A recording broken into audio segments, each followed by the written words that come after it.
Hi, this is Tairah with Love Prevails. I've got my friend here, Jeff, today. How are you, Jeff?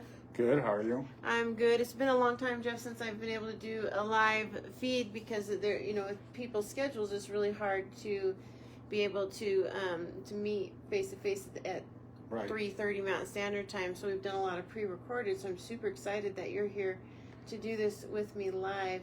And what I'm doing here, Jeff, is I am introducing my business, Love Prevails, and what we're doing is we're offering intervention support services for families whose loved ones are struggling with addiction, and for those that are maybe on the fence, they don't know, or maybe they're trying to get their lives back on track after a stint in rehab or whatever, and we offer peer support services. And so that's my purpose for doing these videos. And I don't know about you, but I have a lot of people that I know that, could potentially be addicts or alcoholics of some sort, because, the list is broad. And so I've started doing these videos just to kind of I personally want to take the stigma off of addiction. I think it needs to be talked about. People need to feel comfortable. It's talking about what's going on in their life, whether it's mental health, addiction, we've all got something, in my opinion. And if we're not open and talking about it and make it comfortable, then you can't really find help for it. And so that's my purpose of doing these videos. And I'm really glad that you came on, and I've heard you share your stories and stuff quite a bit, and I love your adages that you use, so I'm super excited to see what you have to say today. But okay, go ahead and tell everybody what brought you into to sobriety. I know you've got quite a few years behind you. Why did you get sober? Well, my life was hopelessly broken. And it's like I said before, alcohol was my solution, and also, it's like I didn't get all I wanted, but I got all I could stand. And so my back was against the wall, and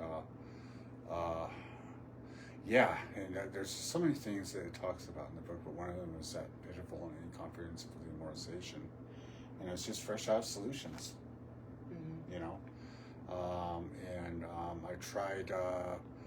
I tried a few other avenues of recovery. I did try like a moderation-based group, and this guy there was saying it was a Friday night, and he ordered a beer, and he paid his tab, and then he went home. And I said, that's not for me. I have no interest in drinking like that. Just one beer? No, I'm not one of those onesie-twosie drinkers. Yeah. I always say if I could drink all the time, if I could drink normally, I'd be drinking all the time. And once I get, it could be pretty much anything, drugs are part of my story, but it's mostly alcohol. But, the thing is whenever I put something like that changes my state like that, I break out in something called more. Yes. I just want more. And if one's good, then two has to be better. And if two's better, then why not try 4 or 8? And, and so anyway, that's really what it came down to, is I bottomed out. And it wasn't the worst bottom I ever had.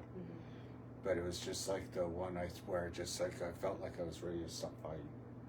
Yeah. Did you have multiple attempts before you were able to just go with it? I have. Well, a friend of mine, we were talking because his story and my story were kind of similar. He was more like an addict than an alcoholic, but what he said is that, we were trying, doing a fellowship for a while, and then what happened is we went out and we stayed out separately, but I lived in Chicago for over 10 years. And I call that the city that drinks. One of the cool things about that is I didn't have to drive, so no DUIs. Well, that solves that problem. But I think, but kind of like Nick and we were talking about, it's like, when we came back, we were just so demoralized. It's like, I'm ready to come back. And I'm ready to really go in with this. you know. Yeah. Can you tell us what you mean by going out together? What does that mean? Oh, no. Well, we went out like separately, but when we went out drinking again. You're not drinking again? Yeah. And we didn't know each other until we got sober this time. So it was like, you know, we did the same thing, but separately. All right. So when you say that you went out, you mean you just chose your addiction again over anything else, and you stayed out drinking for a while? I always say this. One guy explained it to me in a meeting one time, and it made sense to me. You see, the first time I went out, I didn't get drunk. The second, third, fourth time I went out, I didn't get drunk. Mm-hmm. And so I'm just like, well, I must not really have a problem then. See, now the problem with that is later on, I started drinking a lot more, and what happened is the time in between my drinking was shorter, and I also drank quite a bit more.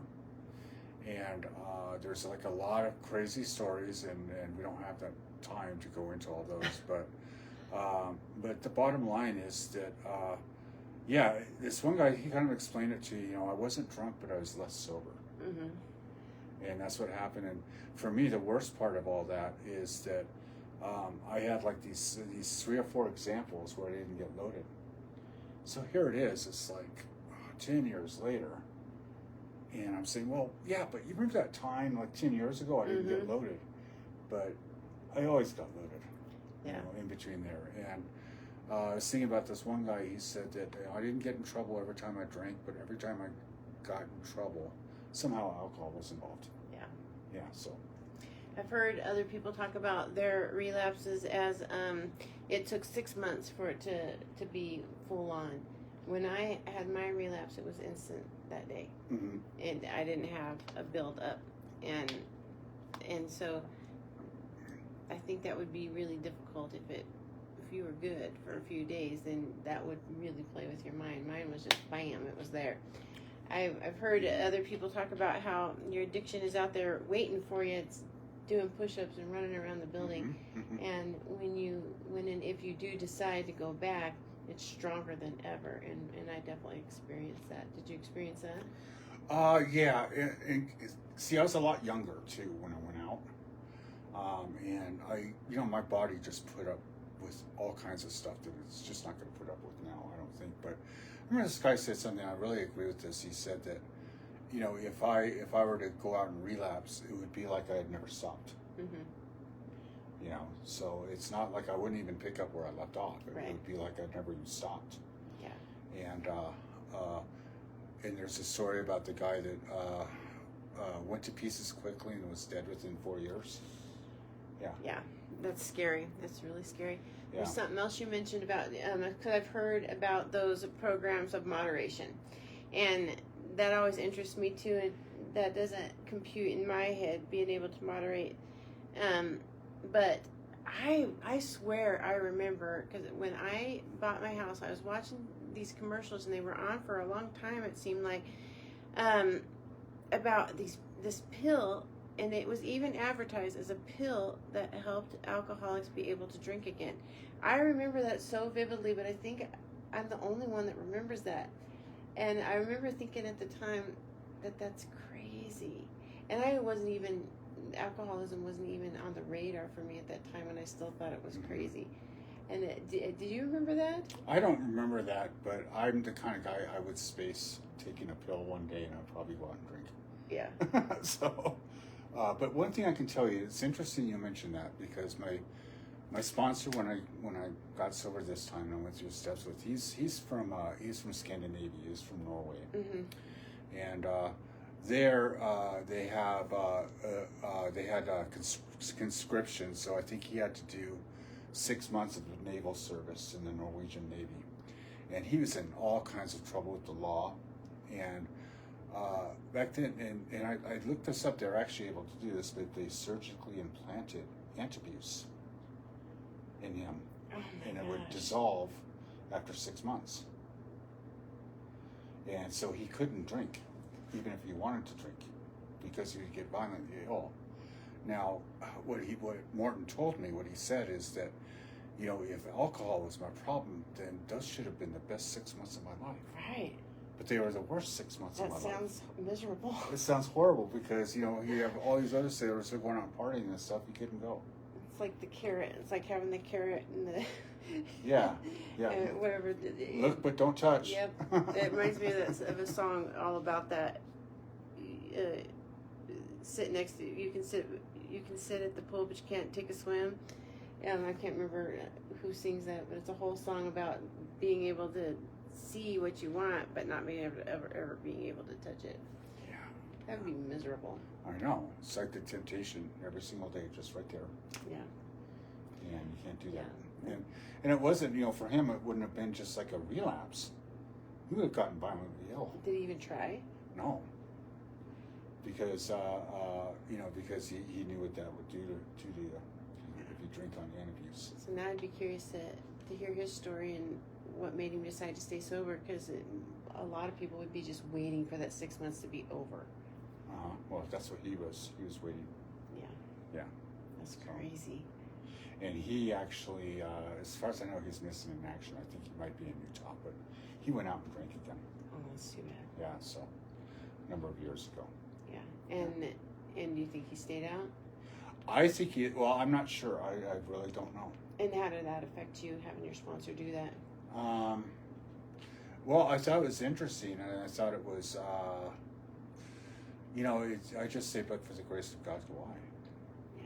You know, I mean, it's just you know, and I, you know, the first thing I noticed about him is his pride when he came back in, and he was talking like he had never drank. Yeah. And, you know, and he's just, yeah. Okay, so this is something I picked up at York Street, sort of an example of this. It's like, see, I'm not afraid of doing a relapse. What I'm afraid of is what all of you would think about me relapsing. That scares me more than the relapse itself. That's the worst. Isn't that? Yeah. Yeah. Because I'm just obsessed with what people think about me because I'm so self-centered. Right.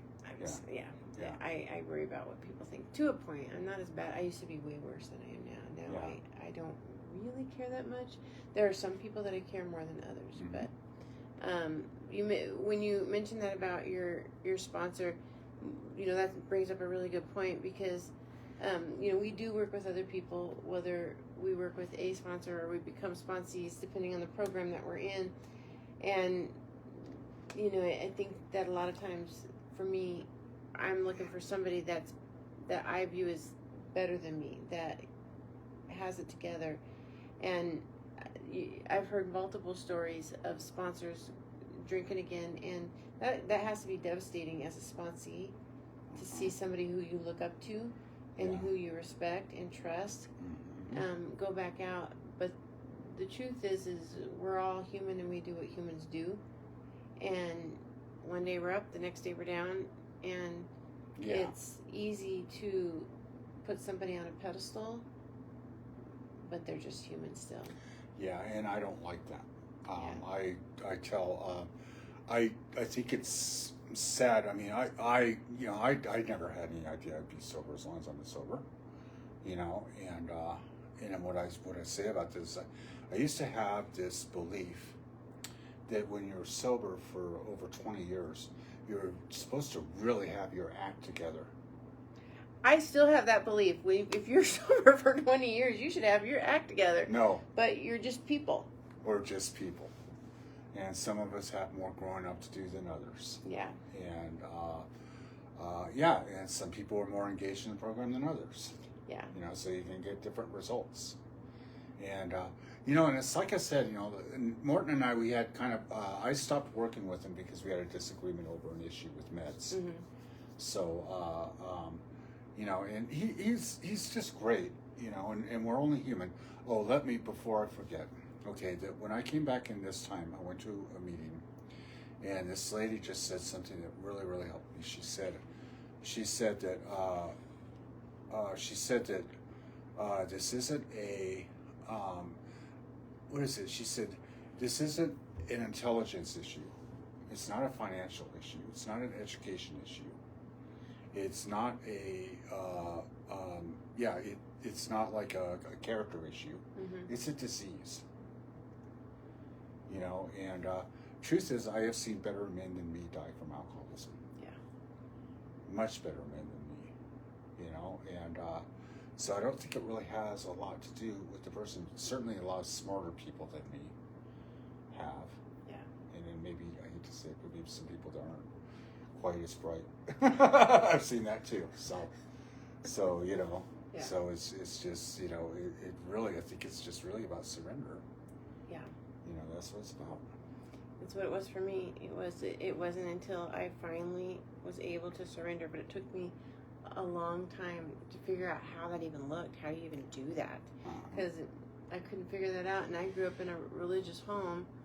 You know, my dad was a pastor, and so surrender was a big thing in our church. You got to surrender. You got to surrender to this. You got to surrender to that. You got to surrender, surrender. Okay. But the surrender I grew up with and the surrender I've learned, they're not really the same. The surrender I grew up with was more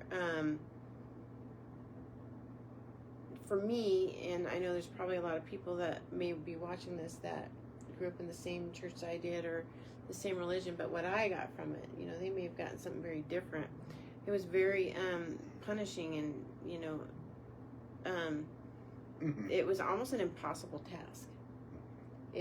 I grew up, I mean, it took me a lifetime to figure out how to actually surrender. It was impossible with the way I was raised and the strict guidelines and the constant repent, and it just felt impossible. I felt like I was surrendering. I was just constantly surrender. But I never really achieved surrender. And then the surrender that I've learned since I've embarked on this journey, I mean, it's true surrender. I've truly been able to just be like, take it. I don't want it. I'm done. And so maybe I didn't understand what surrender meant, and I finally understood it. Or maybe I know I had to rethink who God was. I had to rethink a lot of, you know, I had to separate religion from higher power and surrender. And so I think that for me was the dividing line, is getting religion out of it. Yeah, and re-experiencing it. Yeah, from a different perspective, and that sort of thing. So yeah, because I mean, I grew up Catholic, you know, born, baptized, confirmed, raised, and I honestly, I really, I don't know. Sometimes I think with issues concerning relationships, you know, especially intimate relationships, sometimes I almost feel like something bad kind of filtered into me. But aside from that, what I say is I'm not so sure I'm one of those recovering Catholics, because I think when they were talking about the fire and brimstone God, I think I was tuning out. I wasn't paying attention. But they were always talking about forgiveness and love, and God's love for us is always greater than any sin we commit, and da-da-da. And I don't know. I was 13 and 14 years old. He said, God never sends anybody to hell. You know, and I remember a sponsor later on telling me, well, that was a good priest, you know. And, you know, so it's kind of like I have, and I don't know. And then the other thing, it reminds me of Father Pat. He was another really good priest.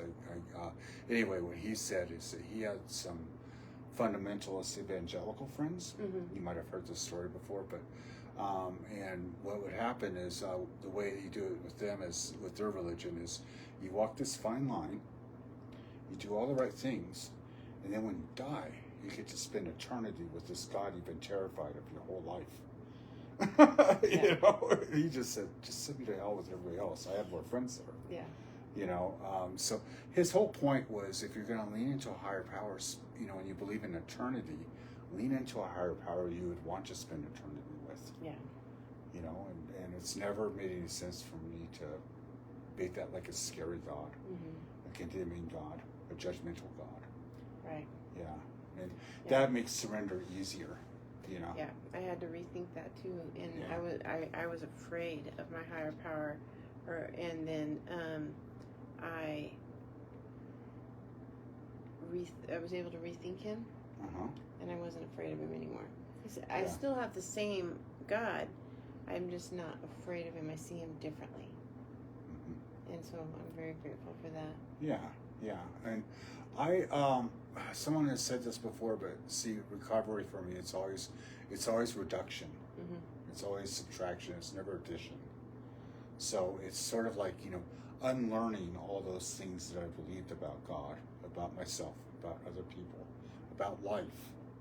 And it's more, because what the new experience will fall in, God will take care of that. Yes. But what I need to do is I need to unlearn the old stuff. Yeah. I need to lose the old tapes. Those are hard. And that's hard. Those are very and hard. that's a surrender, yeah. And that goes back to people are just people, whether you have no sobriety or 20 years or 50 years, people are still just people. We're just people. It's me that has to And I'm going to say, as a long timer, that took so much pressure off of me. It's just like I can just be human. Yeah. And when I have sponsees, I can tell them about problems I'm having. And one guy I was sponsoring relationships. He has that figured out. Did that a long time ago. Happily married, great wife, kids, everything. And so I don't always assume just because someone's new that they don't know anything. Yeah. They might know a lot of stuff that I don't know anything about. Yeah. It becomes a balance. It becomes a balance, And like you said, we're only people. And some of us have more positive experiences than others. Things. I was sharing that a while back on one of my videos. Is me and my sponsor, we're polar opposites in a lot of ways. We're polar opposites politically. We're opposite. We don't necessarily see eye to eye with religion. We don't necessarily see eye to eye with cultural differences. We have so many opposites, but we have such a good relationship because we don't have to be alike. We don't have to agree. Right. We don't have to. It's okay to be different, and that's what makes it work. And then I have sponsees as well, who, really those conversations don't even really come up because they're not important, except for the higher power that comes up. Yeah. And everybody needs to find their own. Yeah. Well, my experience with sponsors and sometimes meetings, it stops working when it starts becoming a mutual admiration society. And we're just agreeing on everything. Yeah, I'm not that person. And we're kind of like, we're almost like mirrors of each other. Yeah, I don't like that. I wouldn't want that. And it doesn't, that's when it stops working. And that's when it seems sad, but that's when kind of like a lot of times I've kind of outgrown that person. I shouldn't say outgrown, but it's just sort of like I'm ready for something different. To learn something different. Because you learn whether you're the sponsor or the sponsee. It's having different viewpoints. It just opens you up just a little bit more to what's out there. Yeah, one guy I was sponsoring. He, let's see, the 17th of this month he'll have a year again. But we went through the steps, and he stayed sober for a pretty long time. But at some point he decided to get another sponsor. Now he's pretty religious, So. But anyway, he decided to get this sponsor, and this sponsor is very, very slow. So he's still on step one, and that's how they're doing it, very, very slow. And it's fine, but I always tell my guys, I'm not dreading the day when you say, hey, I'm going to start working with this guy. Yeah. Because, after, that's growth. Yeah. So. Yeah. If it's not meant to be, it shouldn't be. It shouldn't happen. Yeah. So tell us why you stay. Why do you stay? I think some of it is growth, but I think a lot of it is really just to give, to try. I think that it just adds so much meaning in my life. And so the guys I was sponsoring, both of them are doing fine, pretty much. And lately I do really bad bouts with depression, and I was just sort of like not feeling all that great. And then what happened is this Friday, I meet this new guy, Spencer, and we start talking, and anyway, I'm like sponsoring him now. It's amazing how much energy all of a sudden I had. I thought, I mean, I don't know why, but I just had no energy. Mm-hmm. And then I start working with this new guy, and all of a sudden I just have this burst of energy. Right. And it's kind of like it keeps going, Mm-hmm. you know. And you know, it's just a few days later, and that's the same thing. You know, it's like it's being counterintuitive, because what a lot of people do, they think, let's say somebody's been sober for a while, they're going through a really rough time in life. Right. So they think, okay, well, now's the time for me to kind of step back and focus on me and my life and things like that. Well, my experience is I have to be kind of counterintuitive. That's when I need to be helping people the most. Right. Is when I'm hurting. And that's the way it was, like, let's say 3 years ago, and I started working with these new guys, and I don't sponsor a lot of people, Mm-hmm. you know, because that way I'm, you know, and I just, at a time, I mean, but, you know, I just do that, and, yeah, it just feels really good to, when my sponsor leaves my house, it's really good to know that I did something good for the world today. Mm-hmm. You know? Yeah. Same thing at a meeting or whatever. You know? Mm-hmm. And just help them get through that, and they'll say thanks. You know, you have no idea how much you've helped me. And I'm just like, when you start sponsoring people, you're gonna see how much they helped you. Yeah. You know? I love that. Yeah, yeah. So there's something I don't know how, but anyway, there's something I remembered. Someone who said that it goes like this. It's like I lost myself and I could not see. I sought God and He eluded me. I helped my brother and I found all three. I love that. Yeah. I sought God and I could not see. No, I lost who I was. I lost myself and I could not see. And then I tried to find God, yet He eluded me. And then I went to help my brother and I found all three. I love that. Yeah. And that's been my experience. Mm-hmm. It goes something like that. I probably have the word chop. Maybe the first one is you know, I lost myself and I couldn't see. I think that's probably how it goes. Mm-hmm. Or something. I love that, 'cause that's but how you I get the felt. point. Yeah, that's get how the I point, felt when yeah. I was in my darkest space. I was completely lost. I felt like God had just abandoned me. But then when I started doing the work and working with others, Uh-huh. I found all three. I love that. Yeah. And it just comes together, because I'm telling these guys stuff I need to be hearing. Yeah. You know. I do that too. I'll be talking and I'll be like, this is good advice for me. This is exactly what I need to hear. Yeah, exactly.